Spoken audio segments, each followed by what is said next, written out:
Bienvenidos todos esta tarde a esta conferencia que organiza el Club Nerpio con motivo del estreno de la nueva sede, que es en la que estáis ahora, a lo mejor algunos por primera vez.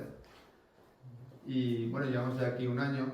Y entonces con este ciclo de conferencias lo que hemos querido es proyectar, dar a conocer las actividades que realiza el Club Nerpio desde hace bastante tiempo en la ciudad. Entonces, para más información, os remito a la página web. Podéis escribir a clubnerpio@gmail.com y también a nuestro canal de YouTube, donde están el resto de conferencias y toda la información relativa a lo que hacemos aquí, que principalmente es una labor educativa en colaboración con las familias de base cristiana. Entonces, en esta ocasión, la conferencia que hemos querido organizar es de un tema bastante actual y, digamos que peliagudo, que es el conflicto en Oriente Medio, en Palestina. Y lo hemos querido organizar primero porque a veces en Occidente tenemos la sensación como que los problemas los queremos evitar, ¿no? Cuando sale, seguro que todos tenemos la reacción en televisión, cuando aparecen noticias en Palestina, del conflicto en Palestina, nuestra reacción natural es la de cambiar de canal, ¿no? Que tenemos una reacción natural de evitar ver sufrir a gente, ¿no?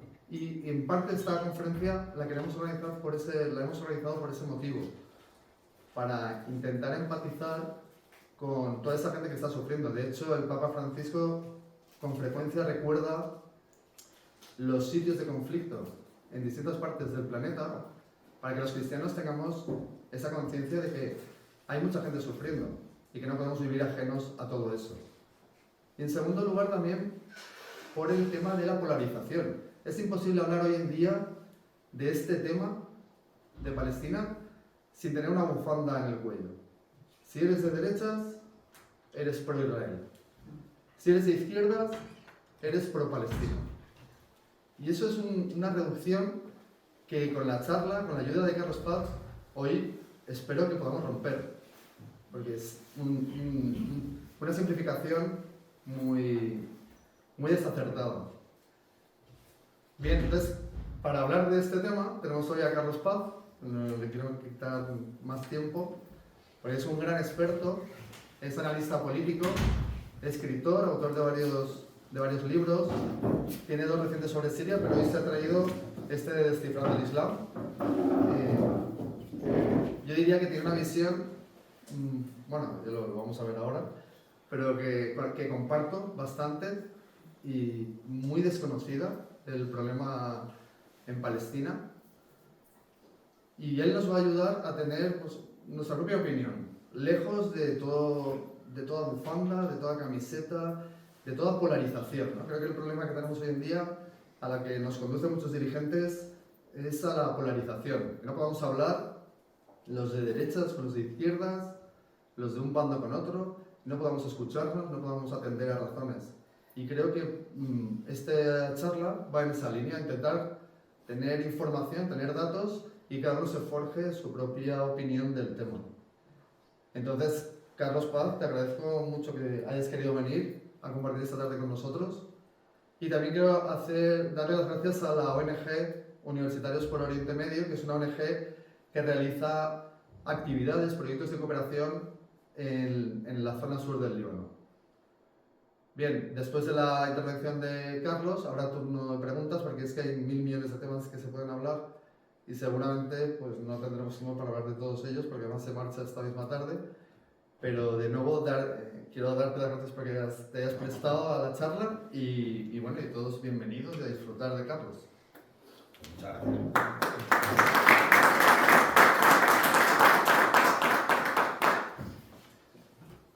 Vamos a ver si me tanto cable.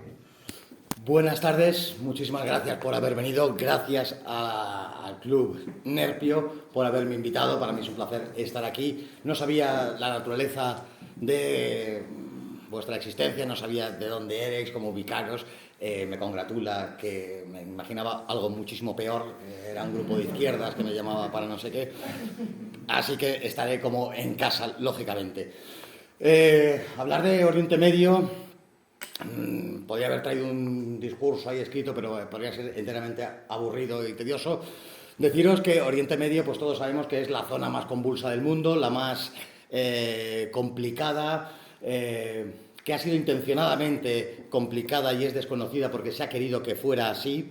Es verdad que es una zona del mundo en la intersección de 3 continentes, de Europa, Asia y África, que geopolíticamente tiene una importancia trascendental, que en torno a ese área hay unos recursos naturales de primer orden que pues llaman a que las potencias de todo el mundo vayan ahí a meter sus manos.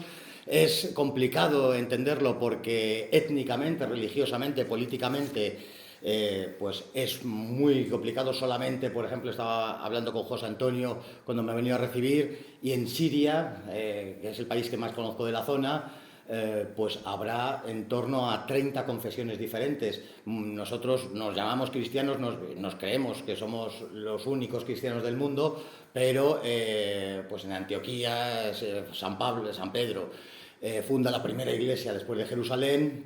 Ahí están los ortodoxos, están los caldeos, existen todavía ramas del cristianismo, todas las iglesias orientales, unas que obedecen a Roma, otras que no. Estábamos hablando del Líbano, esos maronitas que están dentro de Roma, aunque son de rito oriental. Es muy difícil. Luego las cuestiones políticas y geopolíticas que hay detrás hacen que todo sea tremendamente intrincado. Esta mañana, organizando la conferencia, no quería poner vídeos larguísimos, voy a poner 2 vídeos de 1 minutito. Yo creo que es la antítesis de lo que vengo a hablar hoy. Lo he recogido de internet. Es un vídeo de un periodista que ahora no recuerdo el nombre, pero es muy conocido. Ahora cuando lo veréis, cuando le veáis, le reconoceréis fácilmente. Hace una síntesis de todo lo que no es Oriente Medio, de todo lo que han querido que entendamos que es Oriente Medio.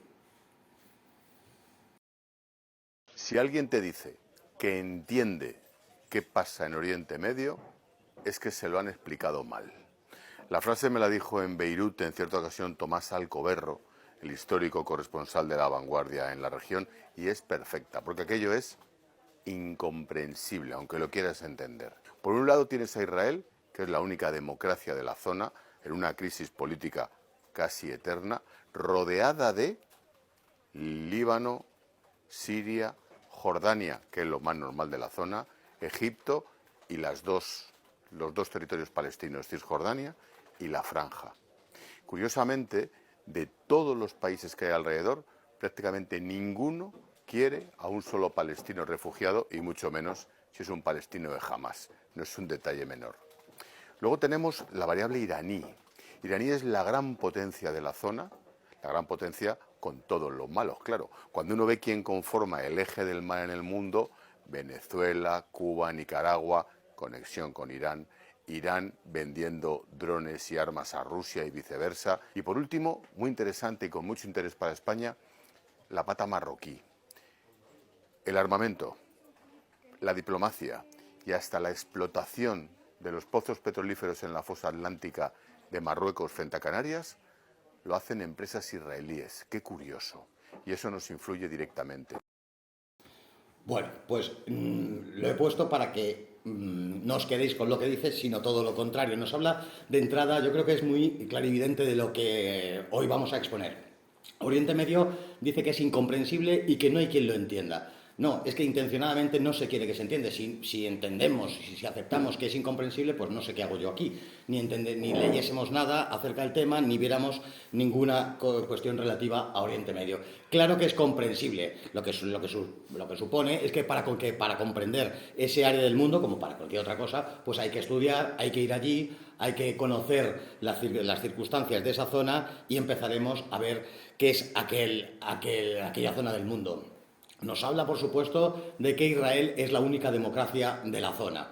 Es falso tanto en cuanto todos los países que circundan a Israel, como los ha ido diciendo el periodista, el Líbano, Siria, Jordania y Egipto, todos tienen parlamento, tienen constitución, tienen elecciones y tienen todos los elementos que podemos decir que es una democracia homologable con Occidente. Por supuesto, habla de que los palestinos no los quiere nadie en la zona. Es que los palestinos tienen un territorio, que eso es de lo que vamos a hablar hoy, que se llama Palestina, y no tienen por qué salir de allí. Eso sería hacer el juego a quienes quieren expulsar a los palestinos de su propio territorio.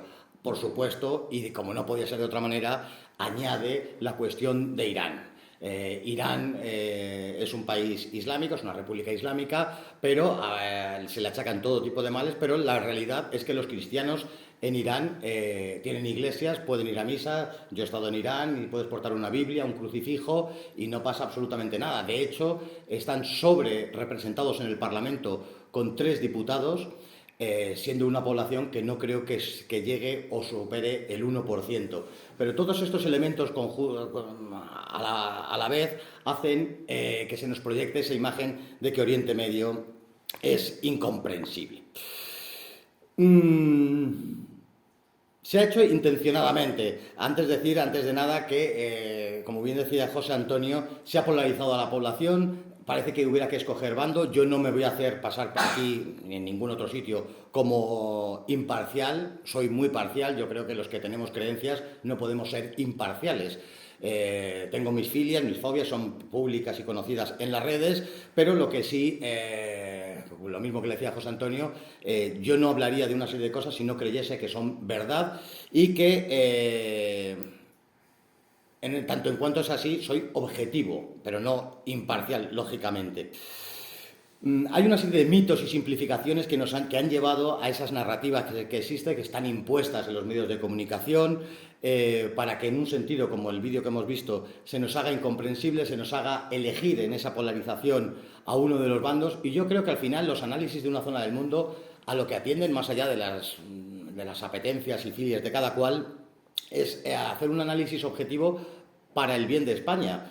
España no reconocía, por ejemplo, siempre ha apuntado muy bien José Antonio, cómo esta cuestión de Palestina parece que es una cuestión de izquierdas. No es verdad.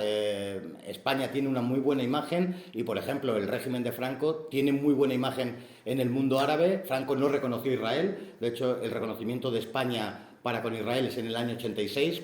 Era un requisito para poder entrar en la Comunidad Europea y en estas entidades supranacionales, en la OTAN, etcétera, etcétera.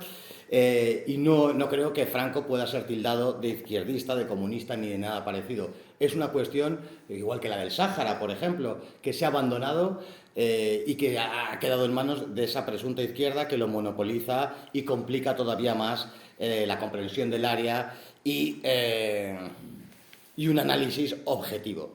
Yo creo que más interesantes son las preguntas. Intentaré ir rápido. Si quieren hasta me pueden interrumpir, pero yo creo que sería interesante hacer un somero paso histórico, decir qué es lo que ha pasado en esa zona del mundo que conocemos como Palestina, hacer una interpretación de esos hechos históricos y siquiera hablar del futuro, qué le depara a Palestina, que es el corazón. Si Oriente Próximo, Oriente Medio es incomprensible, la cuestión de Palestina es todavía más incomprensible, puesto que hay que abrirlo del todo. No soy yo muy ducho en estas lides. Porque Palestina se ha hecho de la causa palestina, de la cuestión de Palestina, la causa de todo el mundo árabe de mayoría islámica. Y por lo tanto los intereses son todavía mucho más grandes que si pudiéramos analizar Siria o Irán o cualquier otro país, puesto que mucho más allá siempre se sintetizan los problemas de Oriente Medio e incluso de Palestina en dos cuestiones, en la cuestión económica y en la cuestión religiosa, pero la cuestión va mucho más allá.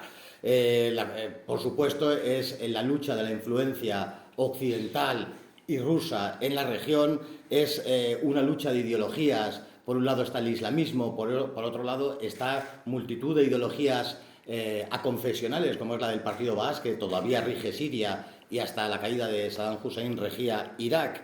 Es la lucha de esas minorías. Las cuestiones de las minorías en Occidente no se ha entendido ni se quiere entender. Nosotros vemos las minorías simplemente desde un punto de vista cuantitativo. Si son pocos, decimos que es una minoría. Eso no tiene ningún sentido en Oriente Próximo. Hay minorías que tienen un peso cualitativo, que aquí en Occidente, quizá por hacer de la democracia el sumum de la civilización, no entendemos que hay minorías que tienen un peso cualitativo enorme. Por ejemplo, en Siria el 11% de la población es alawí, pero tienen un peso cualitativo enorme y, por lo tanto, tienen una representatividad que no se conforma en función del número. Y tienen ese peso cualitativo porque fueron los principales, la etnia y religión principal que logró la independencia en el 46 contra Francia. De la misma manera sucede a los cristianos. Los cristianos son minoría en todos los países de Medio Oriente, incluido el Líbano. El Líbano se creó para contentar a la minoría, a la población cristiana, a los maronitas en concreto, pero a día de hoy la minoría mayoritaria es chií.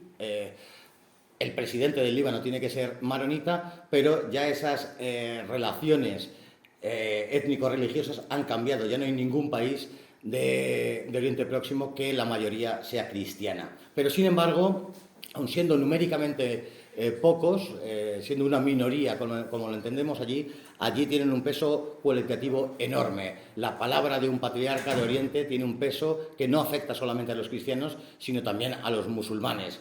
En Siria, por ejemplo, la capilla, en Damasco, la capilla de Ananías, donde se convierte San Pablo y pasa de ser de Saulo a San Pablo, yo he estado muchas veces y quien cuida esa capilla es un musulmán y lo ve como propio, porque son de allí. El cristianismo es algo consustancial a Siria y, por lo tanto, ese peso cualitativo es lo que los medios de comunicación no han querido hacer entender, o seguramente porque ni han ido por Siria, y nos cuentan que son minorías más o menos permitidas, oprimidas, o ponen el epíteto que sea en función de los intereses que tenga el medio de comunicación en sí. Hay otros muchos factores, los factores geopolíticos, factores de la obtención de recursos, la cuestión del agua, que en el caso de Palestina es muy importante. El agua es escasa en esa parte del mundo y los repartos hídricos entre Israel y la autoridad palestina están consensuados, pero no se cumplen y se desvían ríos. El río Jordán, alguno de sus afluentes ha sido desviado, y toda esta conjunción de factores que están, para mí, que son más importantes que la cuestión económica y religiosa, pues hacen que la cuestión de Palestina sea intrincada y que nos hayan casi obligado a tomar parte o coger un bando. ¿Qué es lo que ha sucedido en Palestina? ¿Por qué hemos llegado al punto en el que estamos? Pues Palestina, que sí ha existido, uno de los grandes mitos es que no ha existido Palestina. Palestina administrativamente como Estado no ha existido, pero tampoco como Estado ha existido Israel hasta el año 48, aunque históricamente existiera el reino de Israel. Pensemos que Israel, uno de los grandes mitos que lanza Israel es que ellos son de allí de siempre, que se tuvieron que ir desde el siglo V a.C., porque nos lo sitúan con la caída de Roma, con la expulsión de Tito y la destrucción del Templo de Jerusalén. No han estado, quizá bastante antes, quizá que 500 años antes ya no existía ese reino de Israel, ni mucho menos. Hubo una serie de invasiones y destruyeron aquel reino de Israel. Intentar decirnos que les corresponde un territorio a un pueblo que ha estado ausente 2000 años me parece un atrevimiento, pero es que tampoco es real que se fueron todos. Hay una rama, siempre nos dicen que hay dos tipos de judíos, los askenazíes del centro de Europa o los sefarditas de origen de la península ibérica, pero es que hay un tercer tipo que no se nos cuenta, que son los judíos que existen en esa zona del mundo y que han existido de manera ininterrumpida, que son de allí y que no son los naturales habitantes hoy de Israel.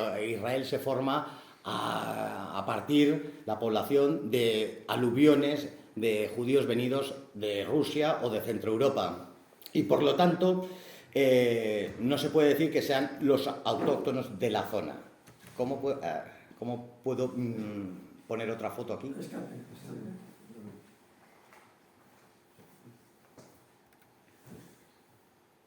Bueno, muchas veces se dice, el otro día me encontré este dibujo que es muy elocuente, porque enseguida, en cuanto hablamos de Israel, y no defendemos los intereses de Israel o hablamos de manera aséptica, pero no defendemos esos intereses, se nos llama antisemitas. Esta foto me recordaba algo que es muy cierto. Esa población judía de Israel vinieron de Centro Europa, vinieron de Rusia, vinieron de Polonia. Los semitas son tanto los árabes como los judíos y por lo tanto hablar bien de Israel no le convierte a uno en antisemita, que es una palabra que se ha utilizado como anatema para bloquear al que habla no en favor del Estado de Israel. ¿Cómo se ha llegado a la situación, a la constitución del Estado de Israel? ¿Qué ha sucedido? Había traído un vídeo de la historia del pueblo hebreo, pero esto nos llevaría muy largo. Desde finales del siglo XIX, desde 1897, que fue el primer congreso sionista mundial, llevado a cabo por Theodor Herzl, se dispone ya que la población judía debía tener un Estado propio.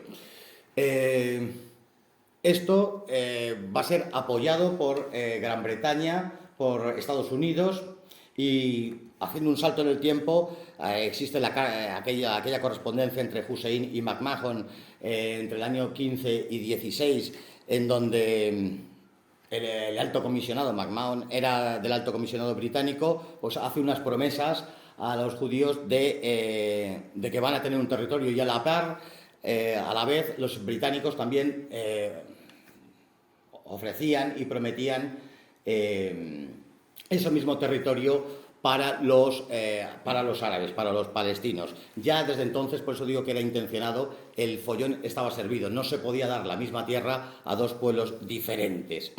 Es en 1917 cuando la declaración Balfour, el ministro de Asuntos Exteriores, entonces británico, públicamente manda una carta a Rothschild y concede ese hogar nacional judío y la formación, y le promete esa formación. Pero sucede que este es el mapa que se repartió hoy, lo que hoy es Siria, el Líbano, estaba dentro de la esfera francesa, y lo que hoy es Irak, Jordania y Palestina correspondía a los británicos después de la Primera Guerra Mundial. Todas estas promesas son durante el tiempo del Imperio Otomano. Convencen los británicos a los árabes que se subleven contra el Imperio Otomano y les prometen este tipo de cosas, que les van a conceder, por supuesto, la independencia. No se le concedió la independencia a nadie, y que les van a dar una tierra a los hebreos, por otra parte. El follón está servido automáticamente. De hecho, en 1937, porque esto es el Tratado Sykes-Picot, el responsable francés, Picot, y el inglés Sykes, acuerdan esta división de Oriente Medio en función de la defensa de los intereses franceses e ingleses. Y esto salta a la luz porque fue secreto con la Revolución Soviética. Los soviéticos estaban al lado de las potencias de Francia e Inglaterra, pero sucede la Revolución Rusa en 1917, salen de la Primera Guerra Mundial, y el Pravda, a la primera página, publica este tratado secreto y lo da a conocer al mundo.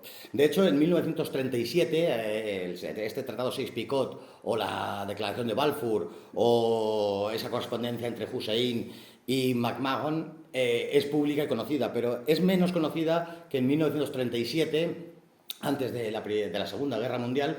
Hay una comisión norteamericana y británica, la comisión Peel, que mandan allí a observadores y analistas occidentales para que den una solución a esas promesas que había hecho el Imperio Británico, y llegan a la conclusión de que la situación es inviable e irresoluble, y recomiendan, la primera vez que aparece la cuestión de la partición, del reparto de territorios.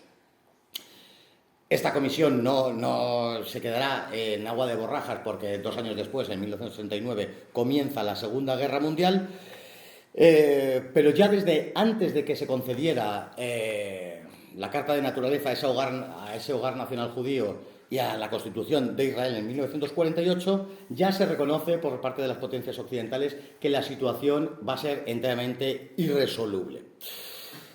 En 1947, al final de la Segunda Guerra Mundial, ese trozo de territorio que aparece con la letra B, que era lo que le correspondía a Gran Bretaña, van obligados por las consecuencias de la Segunda Guerra Mundial. Una de las consecuencias de la Segunda Guerra Mundial fue el desmantelamiento del Imperio Británico, a abandonar esa parte del mundo. Y por lo que respecta a Palestina, los ingleses lo abandonaron a su suerte, dejando ahí una comisión para que fuera las recién creadas Naciones Unidas, la ONU, la que dijese qué es lo que iba a pasar en ese territorio.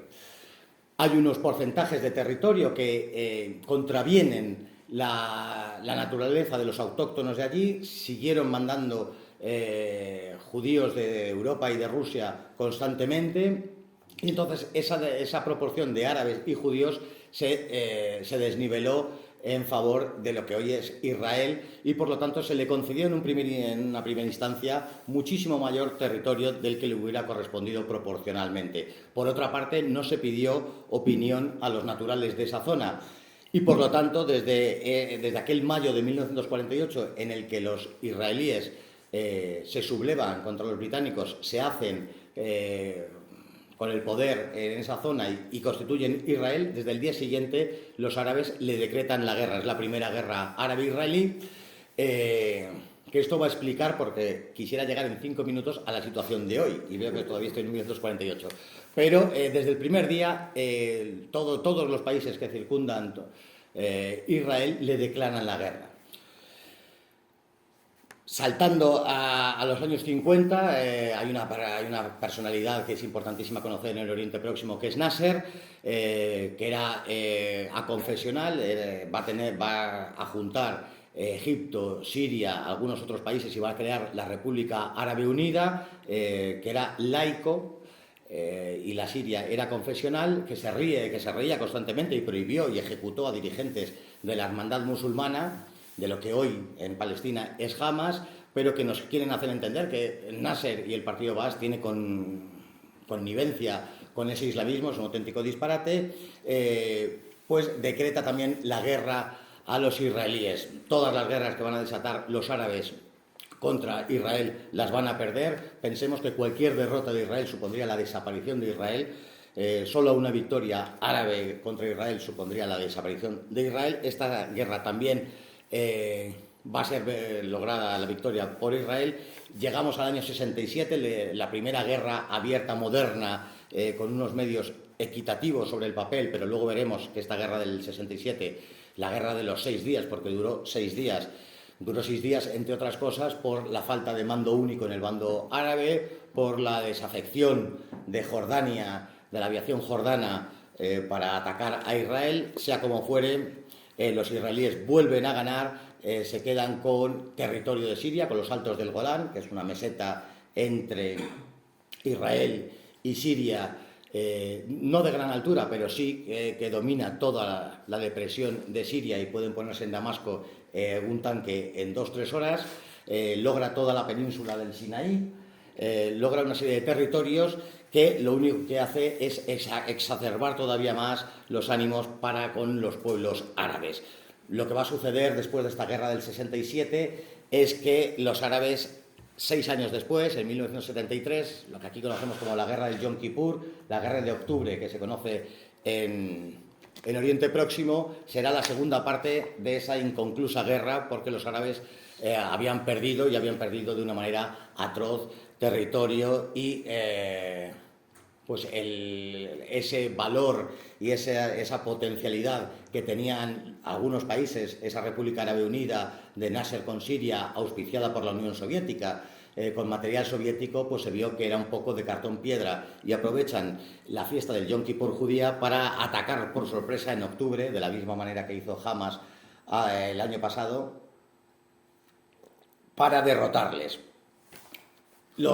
Parte del pueblo árabe entiende aquella guerra como que quedó en tablas, como incluso una victoria. Se celebra esa guerra en muchos países de Oriente Próximo, pero la realidad es que el pueblo árabe no logra sus objetivos. El objetivo último es la destrucción de Israel, expulsarlos al mar, era el lema de aquella guerra, y con esos territorios obtenidos de estas dos guerras, del 67 y del 73, Israel va a jugar la baza de llegar a acuerdos con países árabes, o de mayoría islámica, más precisamente dicho.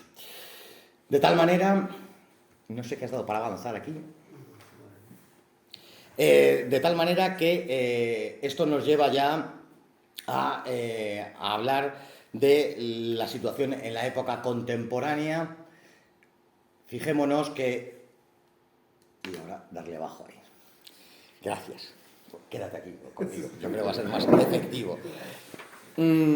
Esto nos va a llevar a que multitud de países de mayoría islámica, ahí tenemos con sus fechas, el reconocimiento de países de mayoría islámica al Estado de Israel. En el año 79, en aquel encuentro en Camp David, el presidente Anwar el-Sadat reconoce, fue un terremoto para el mundo árabe, que Egipto, aquel Egipto que había sido el buque insignia en la cabeza pensante del movimiento anti-israelí, reconociese a Israel.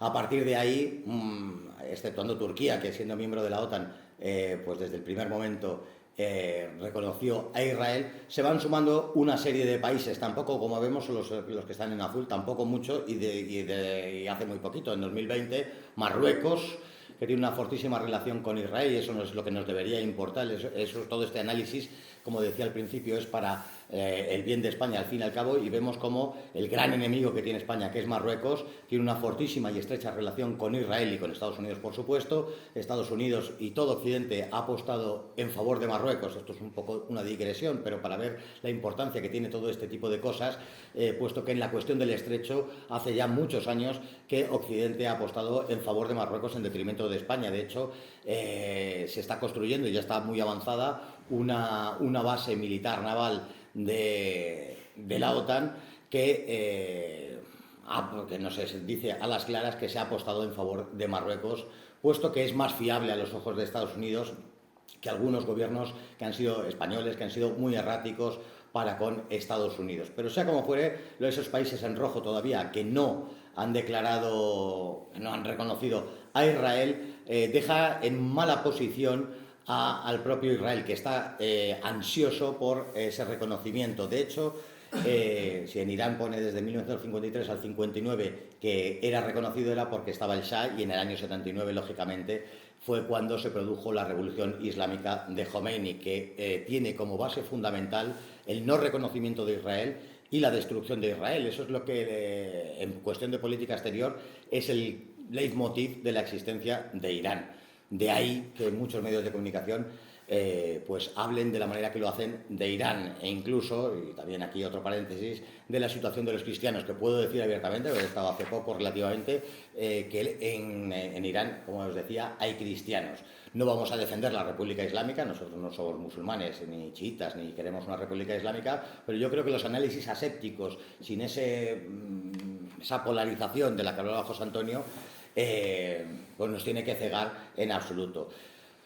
Saco este mapa porque es muy relevante para llegar al momento en el que estamos. Por supuesto, después de todas aquellas guerras de las que hemos hablado, en los años 90, el pueblo palestino, viendo que por la fuerza no había podido, aunando y siendo la causa de la mayoría del pueblo árabe, la liberación, a sus ojos, de los palestinos, optan por la cuestión diplomática, por la cuestión política. Y de manera masiva el pueblo palestino refrenda al Fatah, a la Organización para la Liberación de Palestina. Todos recordamos a Yasser Arafat con su kefilla y a aquella OLP.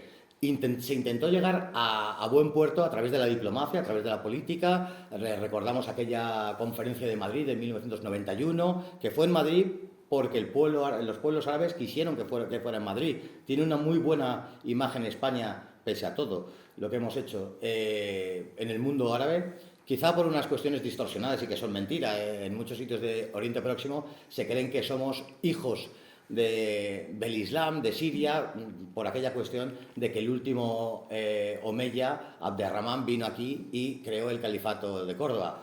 al margen de decir que no hacen ni falta, porque además estoy donde estoy hablando, que no tenemos nada que ver con el Islam, por no tener que ver ni culturalmente, religiosamente por supuesto no, ni étnicamente, ni nada que se le parezca. Pero aquella cuestión romantizante de que nosotros somos hijos de aquel Omeya que escapó de las matanzas abasíes, pues se creen que somos de alguna manera, que nos acercamos mucho a ellos. Sea como fuere, quisieron que fuera en Madrid, se llegó a unos acuerdos que fue la antesala del año 1993, de aquellos acuerdos de Oslo, en donde principalmente lo que se estableció fueron que se reconociera a la Autoridad Nacional Palestina que hubiera unos territorios, lo que hoy es Cisjordania y la Franja de Gaza, independientes y con soberanía, que tuvieran todos los elementos que hacen de un país soberano, los controles de las fronteras, ya no se me olvida,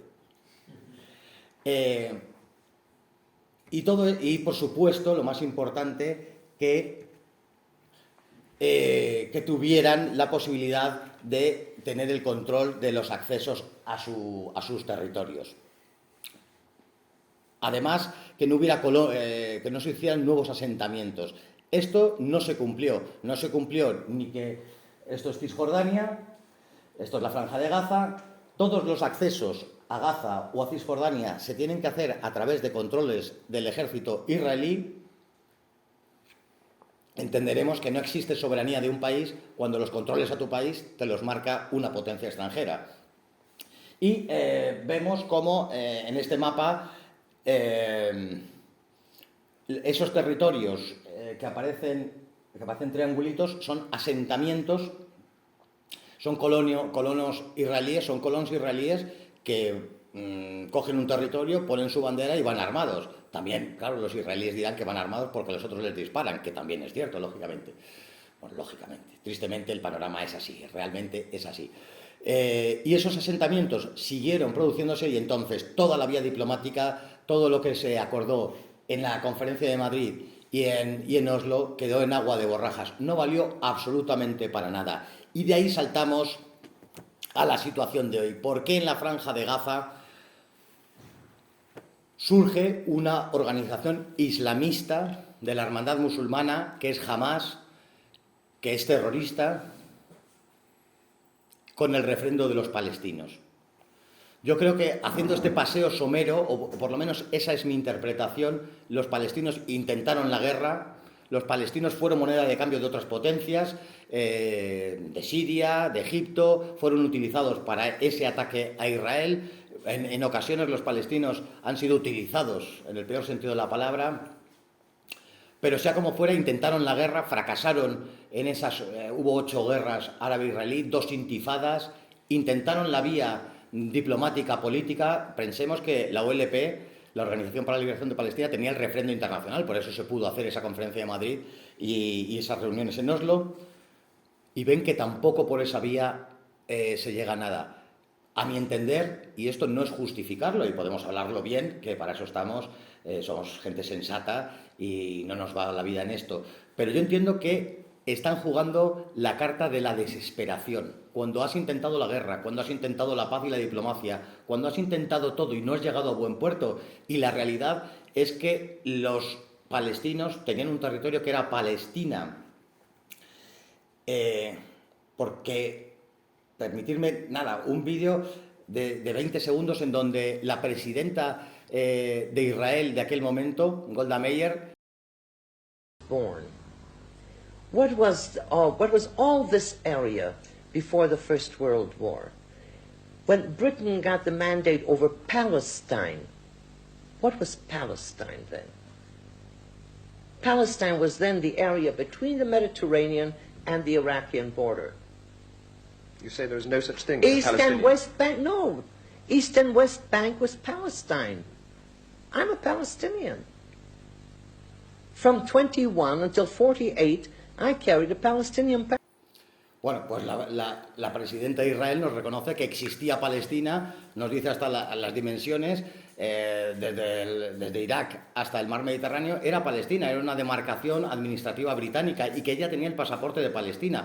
Pero luego nos dicen los sionistas que Palestina no ha existido nunca, no como entidad, como Estado, no. Tampoco el Reino de León era un Estado, porque no existía la figura del Estado en el siglo XII, pero existía una cosa que se llamaba Reino de León y que tenía sus reyes.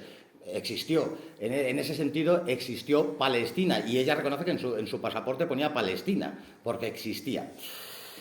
Y entonces estábamos en ese punto en el que intentaba yo explicar cómo puede un pueblo lanzarse a apoyar a una entidad terrorista como Hamás, que es de la hermandad musulmana, que es islamista, porque muchas veces sobre el islamismo, sobre el yihad, se hablan auténticas tonterías.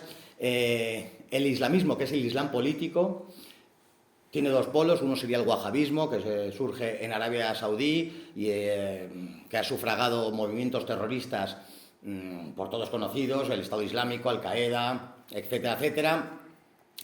Pero el otro polo sobre el que gira el islamismo es la hermandad musulmana, que no se habla en España y que nos atañe en primerísima línea de fuego, porque han atentado aquí, porque hay partidos políticos que son de la hermandad musulmana en España, esa coalición por Melilla, por ejemplo. ¿Cuál es la diferencia entre la hermandad musulmana y el wahabismo? La finalidad es enteramente la misma.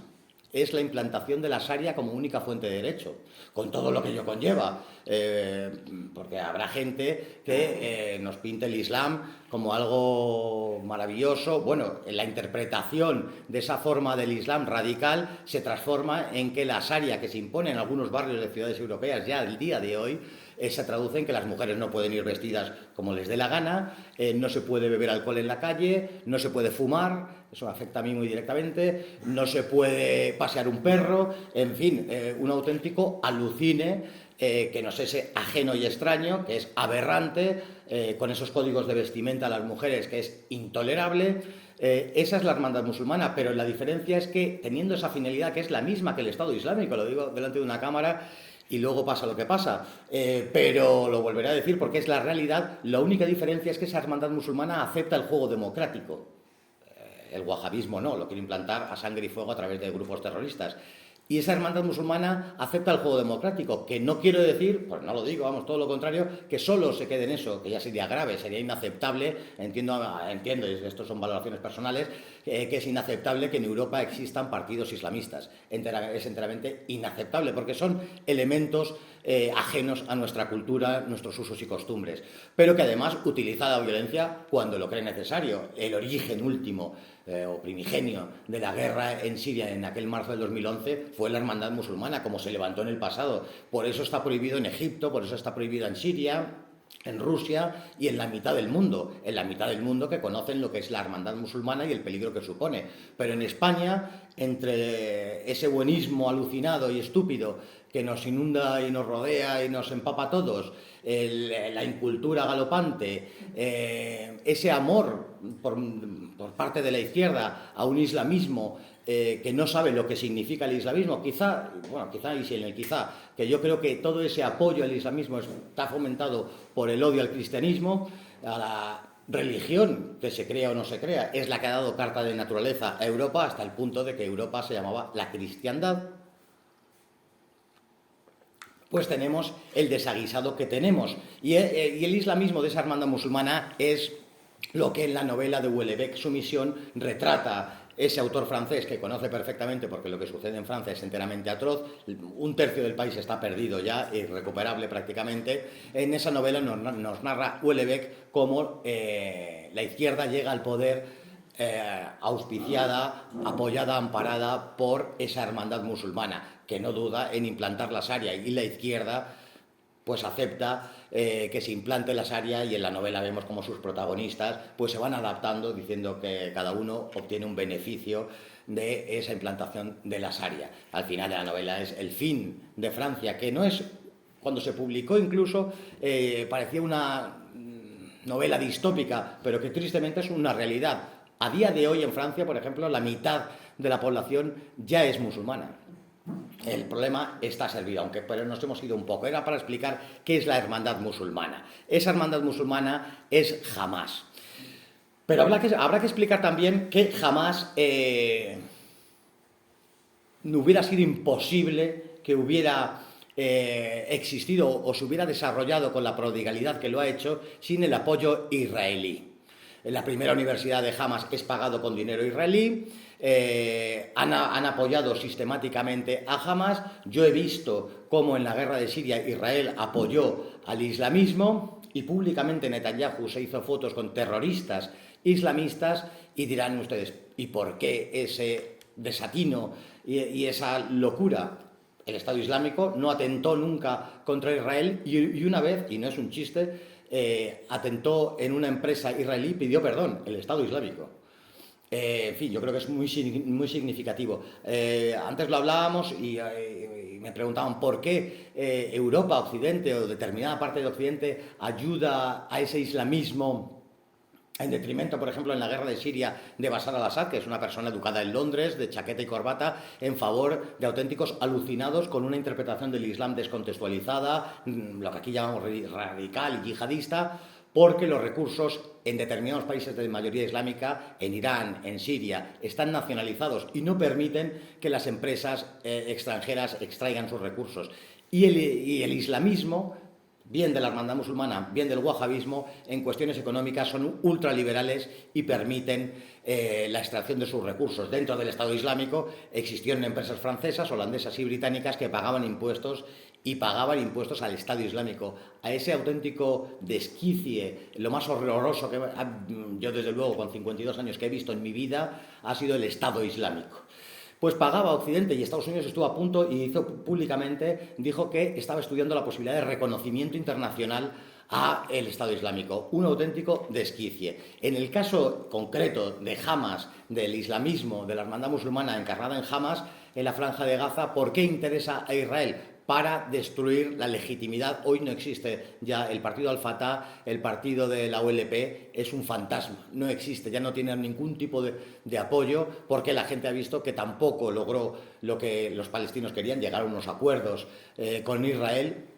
A Israel le convenía destruir la legitimidad que tenía la OLP para con la comunidad internacional. Por eso fomentó a Hamás, por eso le pagó la primera universidad, por eso ha estado detrás de engrandecer a Hamás, porque conviene a Israel que exista una banda terrorista que represente a los palestinos mejor que lo haga un partido laico como era la OLP, era un partido laico, ahí no podríamos hablar de islamismo ni nada parecido, e interesa a Occidente pues que los que representen a los palestinos sean esas gentes que atacaron el 7 de octubre.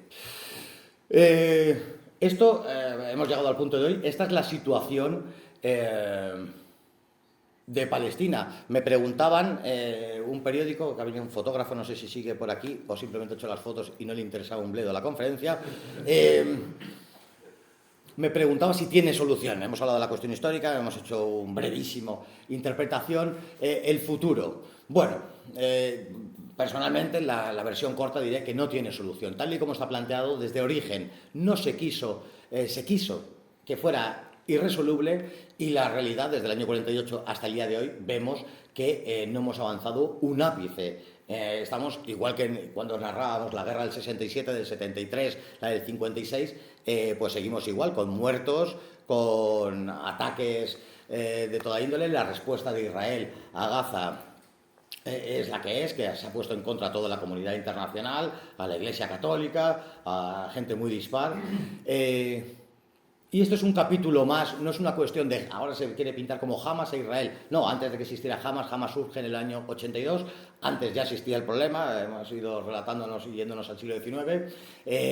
Antes se pintaba como islamismo e Israel. No, Nasser y el partido basirio eran aconfesionales o laicos. Depende a quién nos refiramos, y el problema existía. No es ni siquiera un problema de judíos y musulmanes, hay cristianos entre la población palestina, tristemente están desapareciendo a una velocidad rapidísima. Yo creo que en la ciudad de Belén, donde nace Jesús de Nazaret, que nació en Belén, yo creo que no queda ni un cristiano. Entonces no se puede analizar este conflicto de esta manera, ni siquiera a mis ojos como árabes e israelíes, puesto que desde que entra el factor de Irán, que son persas, no son árabes, tampoco esa es la cuestión. Yo creo que la Constitución de Israel se hizo para que fuera irresoluble. Yo creo que fue, y esto sí que se podría discutir, porque en esto no tengo, bueno, ni en pocas cosas tengo la razón, es una impresión meramente subjetiva. Yo creo que fue ilegítima, que no se hizo con el consenso de los autóctonos de la zona, y esto es lo que nunca los palestinos van a aceptar, que exista un Israel, porque la solución, más allá de que yo crea que tiene una solución, es que se ha intentado que haya dos estados, que esté Israel y esté Palestina, aunque sea partida en esa Gaza y Cisjordania. Vemos que no ha funcionado, llevamos con estas fronteras pues más de 50 años, no ha funcionado. Se habla de un solo estado. Creo que a nadie en su sano juicio entenderá que sería viable un solo estado con judíos y palestinos. Podría ser la guerra civil servida al día siguiente. Hay un proyecto presentado a Naciones Unidas de Irán que hubiera un plebiscito, pero claro, que votasen los palestinos que tuvieron que irse. En el momento de esa guerra, en mayo del 48, en el momento en que se declaran independientes y soberanos Israel y declaran los pueblos árabes, hay unas matanzas terribles y una expulsión de cientos de miles de palestinos que aún a día de hoy, desde el año 48, heredan el estatus de refugiado, que conjuntamente con los saharauis, no creo que haya otro lugar en el mundo en donde se pueda heredar el estatus de refugiado. Y lo que propone Irán es que volvieran esos palestinos y votaran. Pero claro, los israelíes entonces saben que perdieron las elecciones y no lo van a aceptar. Hay incluso una tercera propuesta internacional de que el nombre lleva a engaño, que es la solución de los tres estados. No es tal cosa. Esa solución es que Gaza pase a formar parte de Egipto y Cisjordania forme parte de Jordania, es decir, la eliminación, la desaparición de Palestina, de la Autoridad Nacional Palestina. Eso los palestinos, evidentemente, no es la última opción. Así que, no pudiéndose dar la solución de un solo Estado, de dos Estados, ni que sus territorios pasaran a terceros, yo lo veo irresoluble y estaremos hablando de esta cuestión hasta el infinito. Sé que es un poco depresivo decir estas cosas, pero es que cuando un problema está planteado de manera irresoluble, no vamos a llegar a ningún buen puerto. Podríamos hablar de muchas más cosas, siquiera para terminar, que veo que son las 8:25 casi, recomendar dos libros. Este libro es de un amigo, pero no por eso lo recomiendo. La cuestión israelí, de Koldo Salazar López. Está publicado con Amazon. Y hay un segundo libro que está en todas las librerías, en la Casa del Libro, que yo creo que es uno de los mejores libros que retratan, escrito por un israelí, Ilan Pappé, que es tildado de antisemita, aunque él sea israelí. Este es el libro, en donde va desgranando paso a paso los grandes mitos de Israel y va explicando cuál es la situación de Palestina.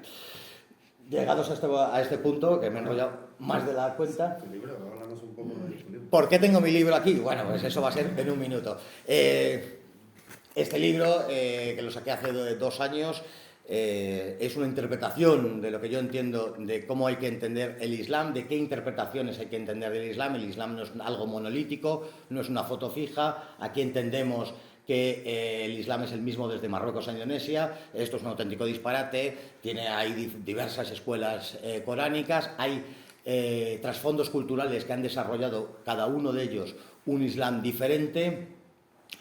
Y dentro de toda esta interpretación acerca de lo que yo creo que es el Islam, de esas relaciones que debería mantener España con una parte del Islam que se oponga al islamismo, con ese Islam que provenga de trasfondos culturales como el de Medio Oriente o el iraní, con culturas por 3 veces milenaria, y que sean ellos los que echen por tierra todas esas interpretaciones descabelladas del Islam.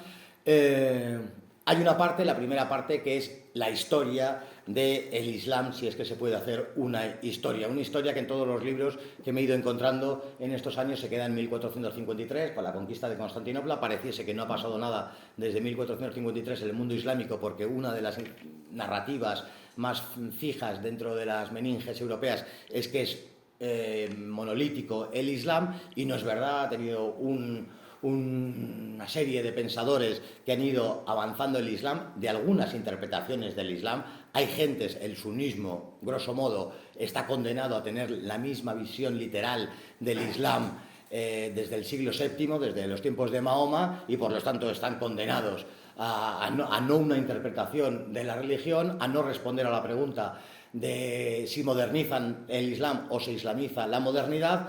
Van a seguir con los mismos postulados desde el siglo VII, y hay otras corrientes, hay varias corrientes que sí han apostado por modernizar el Islam, o por dar respuesta a la modernidad, sería más justo decir. Sea como fuere, en esa parte histórica entro a explicar, como no podía ser de otra manera, la cuestión de Palestina más pormenorizadamente de lo que lo he hecho hoy aquí, y por lo tanto pues me ha apetecido traerlo, y creo que sería un buen añadido a la conferencia de hoy. Y ahora sí que sí, sin más, muchísimas gracias. Esto es todo. Hasta vuestras preguntas.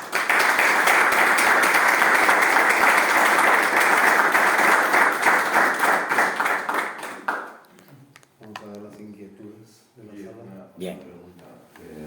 Jordania, ¿qué papel pinta todo esto? Jordania es un estado islámico. Jordania es un país de creación enteramente artificial. Se hicieron unas fronteras enteramente artificiales. Vemos la frontera, por ejemplo, sur de Irak, que es una línea recta. Si viéramos las de África ya es de Escuadra y Cartabón, un cuadrado es Egipto, en fin. Jordania se hizo de manera artificial, no tiene ninguna razón de ser, al igual que Kuwait u otros países.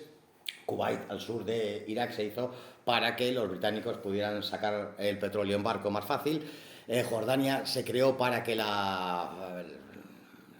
Hussein, los hachemitas, tuvieran un reino y pudieran alardear de independencia, pero estar sometidos bajo el mandato británico. Siguen hoy defendiendo a capa y espada los intereses occidentales de toda índole. Por eso el primer vídeo que hemos puesto del periodista decía: Jordania es lo más presentable de la zona, porque va con el paquete ideológico de esa descripción alucinada de Oriente Medio. Hay que decir que Jordania es lo más, y todo el mundo, y es verdad que si tú vas, todo el mundo que ha ido a Jordania va a Petra, se hace las fotos ahí en el camello, viendo los restos arqueológicos de los nabateos, y verá que se puede tomar una cerveza en Amán, que puede pasear con su chica vestida casi como quiere, en fin, sí, en ese sentido es presentable, pero también puedes ir en minifalda y tomarte una cerveza en Estambul, o en Damasco estar escuchando a los Rolling Stones con una chica en camiseta de tirantes.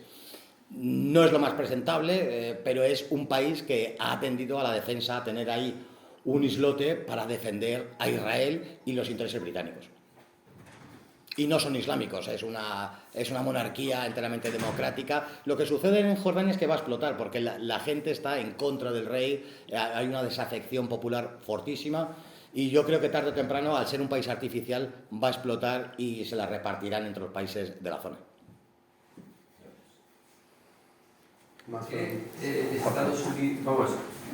Estados Unidos es, digamos, históricamente protector de Israel, ¿no? Supongo que hay también razones económicas, pero también como de tipo ideológico, o porque, en fin, los judíos en Estados Unidos pues tienen también su importancia. Pero bueno, Biden, cuando parecía que tal, en el momento que le han criticado a crear esto único y tal, palestino, enseguida ha salido un bloque de que hay que defender a Israel, ¿no? Sí, bueno, es que no se podría entender.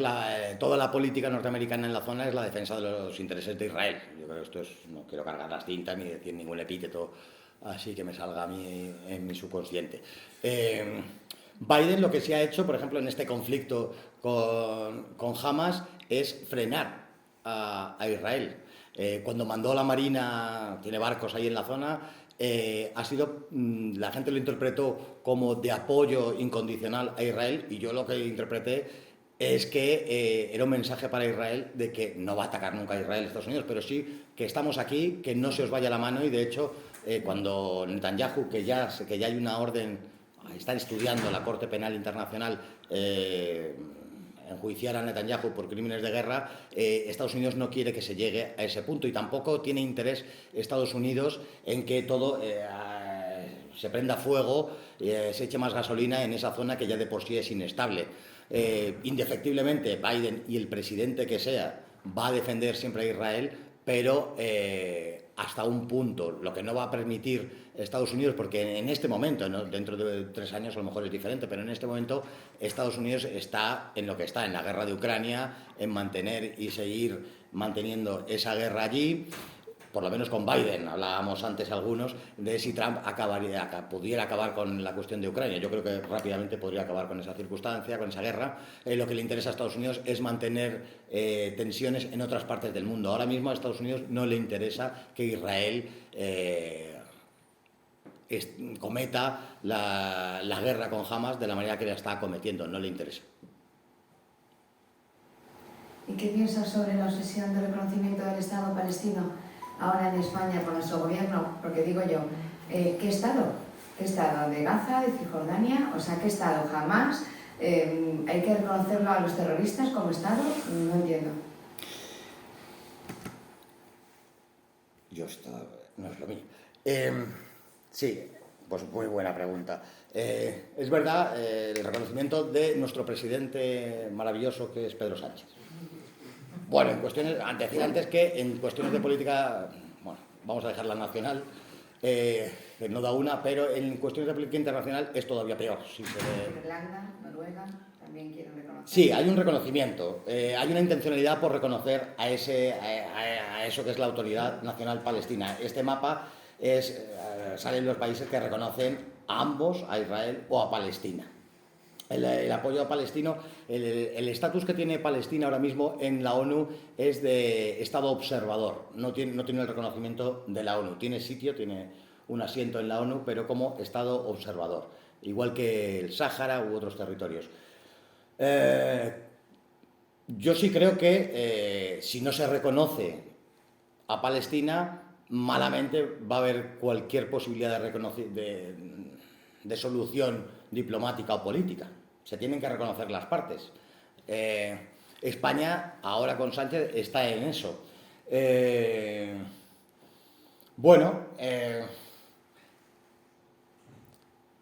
Yo no creo que el no reconocimiento de Palestina fuera a buen puerto. Se me había ido el hilo. ¿Qué fronteras se van a reconocer? Bueno, de entrada yo entiendo que la Autoridad Nacional Palestina lo que quiere es el reconocimiento de los territorios existentes, de esa franja de Gaza y de Cisjordania. Mucha gente, me consta, dentro de Palestina quiere volver a las fronteras del 67, pero estos son los territorios en la actualidad, esa Cisjordania y esa franja de Gaza. Eso sería el reconocimiento actual, lo que quisiera que Palestina que se reconociera internacionalmente por parte de España y muchos países de Europa que van a dar ese paso, porque yo lo veo inevitable que suceda ese paso. Las fronteras, pedir que se reconozca más fronteras de las que existe, de las que tiene hoy la Autoridad Nacional Palestina, que no tiene ni las zonas de Cisjordania. Fíjate, todos los campos de colonos que hay israelíes, en verde es lo que la Autoridad Palestina, sobre el papel, que luego ni siquiera eso es real, controla, así que estaría encantadísimo, entiendo, que se reconociera a Cisjordania y a Gaza. Intentar que se reconozcan unas fronteras de hace 50 años me parece imposible.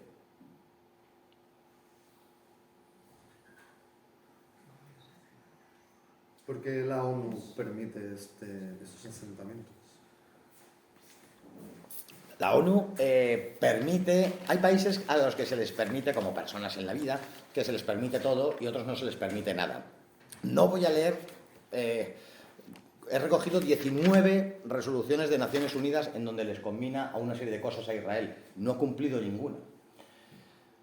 ¿Por qué se lo permite? Bueno, las Naciones Unidas y ese Consejo de Seguridad está formado por los países vencedores de la Segunda Guerra Mundial. Quien tienen vetos son las 5 potencias, Rusia hoy, entonces la Unión Soviética, Francia, Gran Bretaña, Estados Unidos y China. a Israel se le está permitiendo, fíjate, países que hubieran hecho la 10ª parte de esas matanzas que han sucedido a lo largo de la historia, de esos asentamientos que me preguntas tú, bueno, pues mucho menos se liquidó a otros países. Fíjate cuando Saddam Hussein, que lo hemos vivido, invadió Kuwait, además con el beneplácito de Estados Unidos, que preguntó primero si iba a actuar, dijo que no, y acabó como acabó la cosa. Pues si lo hace Irak, si lo hace Siria, si lo hace Irán, si lo hacen determinados países, sería imperdonable. Israel, a mis ojos, viendo todas las resoluciones que tengo aquí, no es difícil caer en la conclusión de que se le permite absolutamente todo. Yo creo que va a quedar en agua de borrajas esa petición de la Corte Penal Internacional por crímenes de guerra.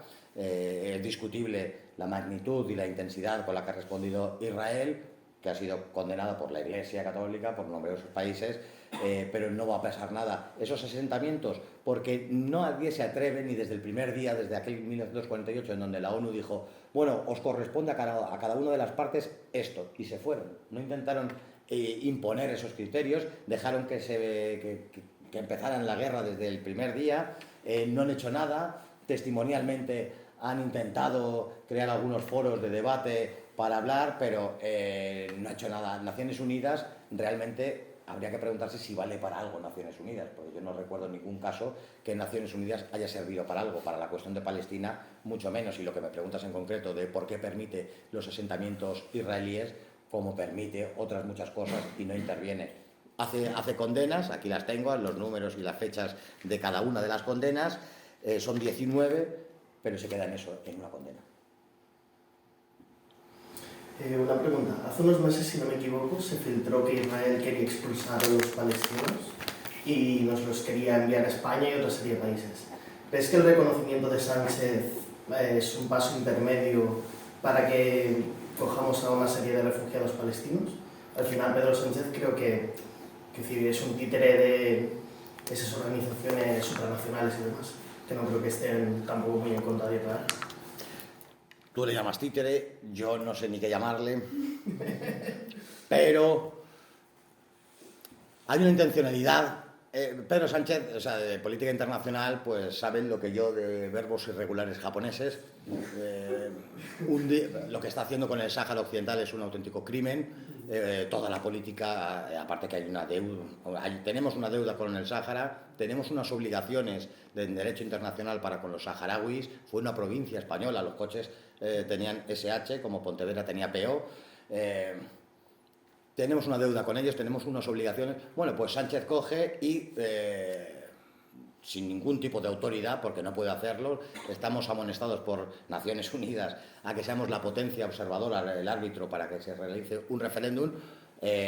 Bueno, pues Sánchez, vaya usted a saber por qué, está entregado a un vasallaje absoluto para con Marruecos, le insultan y le da igual. Lo que ha sucedido con el Sáhara, etcétera, etcétera. Así que con la cuestión palestina tampoco vayamos a pensar que es que Sánchez tiene un plan maravilloso para Medio Oriente ni nada parecido. No sabría decir por qué le ha dado por ahí, pero es verdad que la causa palestina, como hemos empezado hablando toda la conferencia, es una causa que se le han atribuido las izquierdas, no sé por qué, como la causa saharaui también. En fin, quizá porque la derecha o la presunta derecha, o quien se supone que es la derecha, no defiende ya a día de hoy absolutamente nada y está como para defender el Sáhara. Los palestinos, hay una intencionalidad de expulsar a los palestinos de esa zona. Cuando sale el periodista primero, nos dice que los palestinos no los quieren nadie. No es que los palestinos son de una zona que se llama Palestina. Para mí los portugueses son mis hermanos.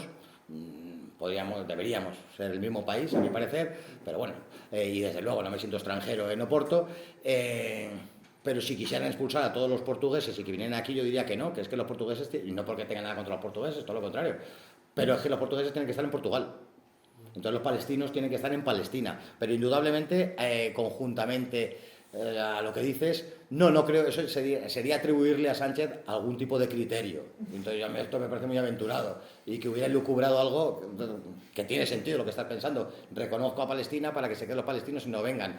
No me vale ese argumento por atribuirle inteligencia e incluso bondad al presidente del gobierno, y por otra parte porque se contradice con el hecho de que nos están metiendo millones y millones y millones de gente de fuera de Europa. Así que no encaja.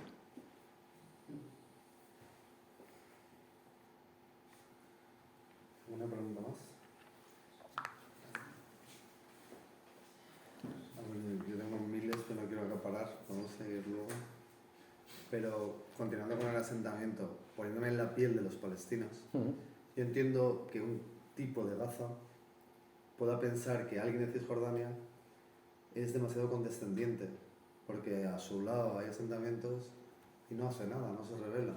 Entonces yo creo que el extremismo puede venir motivado por eso, ¿no? Porque... Y la situación de Gaza, y yo estoy en esa línea, entiendo que Gaza es un campo de concentración. Si vemos la franja en el mapa, en donde todos los controles, hasta los marítimos, están controlados por una potencia extranjera, en donde el suministro de gas, de luz, de todos los bienes de primera necesidad, tienen que pasar por el beneplácito de Israel. La densidad de población era la segunda mayor del mundo después de Hong Kong. Tengo entendido, 3 millones de personas en una franja, fíjate, hay una escala de 30 kilómetros, 2 millones de personas. Bueno, pues ha sido el cóctel perfecto. También esa visión que tienen Cisjordania es otra cosa, esa OLP que era laica y que tenía relaciones con Israel frente a una ideología, además, que la hermandad musulmana se hacen llamar hermandad político-religiosa, y no creo que sea circunstancial, es que le dan más prima la cuestión política por encima de la religión, pese a que nos hagan entender otras cosas.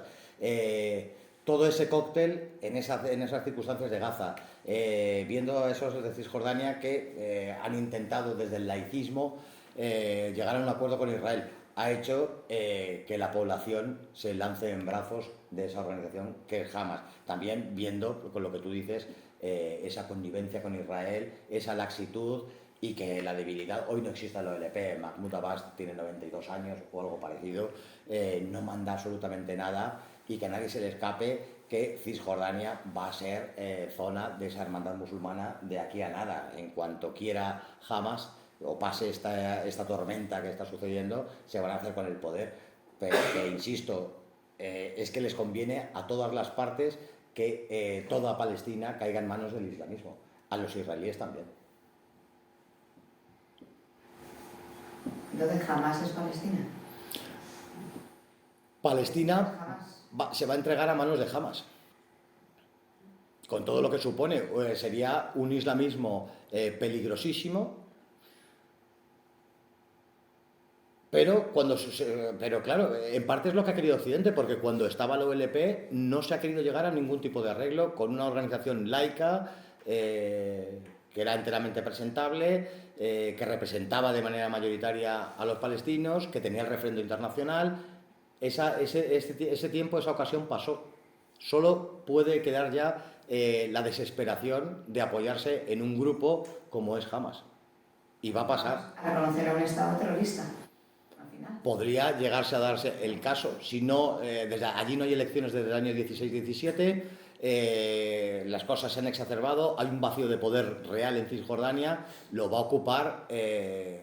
Cuando la izquierda digo que apoya el Islam y ataca el cristianismo, se creen que van a hacer el mundo LGTBI y que todo va a ser maravilloso. No es verdad. Cuando nos quitan las categorías religiosas, esa categoría, lo hemos visto en la caída de todos los imperios de la historia, viene otra religión que la suplanta. Va a ser el Islam. En el caso de Europa, que es lo que han decidido estos, que pasa. En el momento en que hay un vacío de poder político, sucede exactamente lo mismo. Lo va a ocupar alguien. ¿Quién lo va a ocupar? Hamas. Si hubiese ese reconocimiento, pues a la larga o bueno, a corto plazo sería el reconocimiento de un país en donde Hamas sería el país, o sea, Palestina sería un país en manos de una organización de la hermandad musulmana. Sí. Palestino de a pie. Pero es que ya he probado, uno de los mensajes es que el palestino está muy harto. Desde el año 48, heredando ese estatus de refugiado, habiendo intentado la guerra, habiendo intentado la diplomacia. ¿Usted lo justifica? No, yo lo intento explicar, que no surge de la noche a la mañana un movimiento islamista que atente contra Israel porque sí.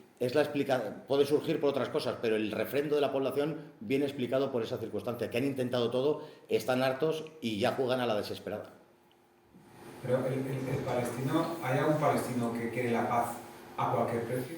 Sí, hay muchos escritores israelí y quieren la paz, hay muchos palestinos. ¿A cualquier precio?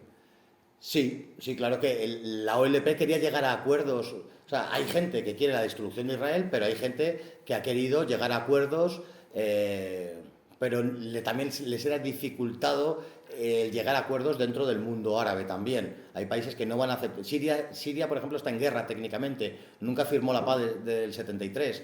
Irán está decidida a terminar con Israel a través de Hezbollah, a través de organizaciones. Hezbollah se crea en el sur del Líbano, en el Líbano, y actúa en el sur del Líbano, al norte de Israel, para terminar con Israel. Hay una serie de gente que no está... nunca se va a sentar a la mesa con Israel porque no les reconocen y solo quieren su desaparición. Esos grupos tienen mucho peso y no van a permitir o van a dificultar que Palestina pueda llegar a un arreglo. Pero contestando a tu pregunta, si hay palestinos que quieren llegar a un arreglo, por supuesto que sí, e incluso en su momento, en los años 80, 90, de manera mayoritaria y aplastante, esa Organización para la Liberación de Palestina quería llegar a arreglos. Hoy en día, cada vez menos. Igual que se ha hecho esa diferenciación entre los musulmanes, también entre los judíos se puede hacer algo parecido. Unos que son más imperialistas. Claro, muchos musulmanes conviven pacíficamente con cristianos y judíos. La convivencia ha existido en muchas zonas de Oriente Medio entre cristianos, judíos y musulmanes. Sí hay una diferencia, hay que diferenciar entre los judíos y los sionistas. Hay muchísimos judíos que no quieren la existencia de Israel. Muchísimos judíos ortodoxos, para muchos judíos ortodoxos la existencia de Israel es una blasfemia. Solo se podrá crear Israel cuando venga el Mesías. Para ellos no ha venido, no se han enterado, llevan ahí 2000 años de despiste y, bueno, no sé cuándo creen que van a venir, y hasta que no venga su Mesías no se puede crear Israel. Y hay muchos israelíes laicos que no quieren, y Lampapé y otros muchos escritores que no quieren la existencia de Israel, o por lo menos del Israel que existe hoy. Yo creo que está condenado Israel a implosionar en un plazo no muy lejano, puesto que, entre otras cosas, el material humano ha cambiado. Ya no son los israelíes aquellos judíos que llegaron a Israel, que crearon Tel Aviv. Tel Aviv es una ciudad que se creó artificialmente, de ex novo, y que tenían un valor, y aquellos que crearon los kibbutz y lucharon y derrotaron y no fueron vencidos en ninguna de las guerras árabe-israelíes. Ahora aquellos fundadores están viviendo en Nueva York y en otras ciudades, y el material humano, bueno, pues es el que celebra el orgullo gay y que no están dispuestos muchísimos de ellos, a dar su vida como lo dieron sus ancestros. La población árabe palestina va creciendo exponencialmente, la israelí no, y esto va a llevar al final que implosione Israel desde dentro, entre otras cosas porque muchos israelíes no quieren la existencia de Israel como está concebido hoy en día. Muy bien, ¿alguna pregunta más? Os lo dejamos aquí porque esto da para mucho. Sí. Muchas gracias, Carlos. A vosotros.